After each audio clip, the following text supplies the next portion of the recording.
Guys, ನಾವು ರಾತ್ರಿ ನಿವಾಸವಿದ್ದ guest house ಪ್ರವಾಸೋದ್ಯಮ ಇಲಾಖೆ ನೋಡಿ. ಒಳಗಡೆ ತೋರ್ಸೋಕ್ಕಾಗಲಿಲ್ಲ, ಆಮೇಲೆ ತೋರಿಸ್ತೀನಿ. ಎಕ್ಸ್ಪ್ಲೋರ್ ಮಾಡ್ತಾ ಹೋಗ್ತೀವಿ. ಇದೆ ಗಾಯ್ಸ್, ಬೆಳಗ್ಗೆ ವ್ಯೂ ನೋಡಿ ಎಷ್ಟು ಚೆನ್ನಾಗಿದೆ. ಯಡಿಯೂರು ಸಿದ್ಧಲಿಂಗೇಶ್ವರ ಟೆಂಪಲ್ ನೋಡಿ. ಪ್ರಕೃತಿ ಸೌಂದರ್ಯ ಎಷ್ಟು ಸುಂದರವಾಗಿದೆ ನೋಡಿ ಫ್ರೆಂಡ್ಸ್. ಸಿದ್ಧಲಿಂಗೇಶ್ವರ ಸ್ವಾಮಿ ದೇವಸ್ಥಾನ ದರ್ಶನ ಮಾಡ್ಕೊಳ್ಳಿ. ಬೆಳಗ್ಗೆ ಎಲ್ಲರಿಗೂ ಒಳ್ಳೆಯದಾಗಲಿ, ಎಲ್ಲರಿಗೂ ಚೆನ್ನಾಗಿರಲಿ. ಹಾಯ್ ವ್ಯೂವರ್ಸ್, ನೋಡಿ ದರ್ಶನ ಮಾಡ್ಕೊಳ್ಳಿ. ಹಲೋ ಫ್ರೆಂಡ್ಸ್, ಇದು ಟೀ ಅಂಗಡಿ. ಇಲ್ಲಿ alpha tea ಸೂಪರಾಗಿರುತ್ತೆ.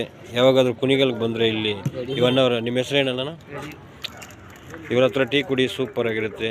Okay guys, hello hi viewers, welcome to Shanmugam pro channel. Yediyur ದೇವಸ್ಥಾನ ಮೇನ್ ಎಂಟ್ರೆನ್ಸ್ ನೋಡಿ. ದರ್ಶನ ಮಾಡ್ಕೊಳ್ಳಿ, ಪಾವನರಾಗಲಿ. Subscribe but share like